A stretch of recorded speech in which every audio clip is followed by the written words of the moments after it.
Dhanushree dress தாமே பாத்தியா பேரு தனுஸ்ரீ ட்ரெஸ் தான். அப்படியே ஓபன் பண்ணுங்க. உனக்கு தானா? இல்ல எனக்கு தான். நல்லா இருக்கு.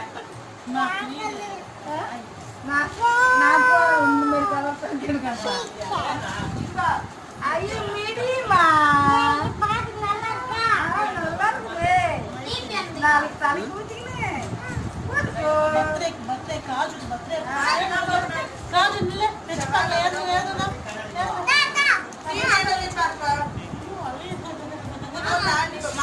மாமா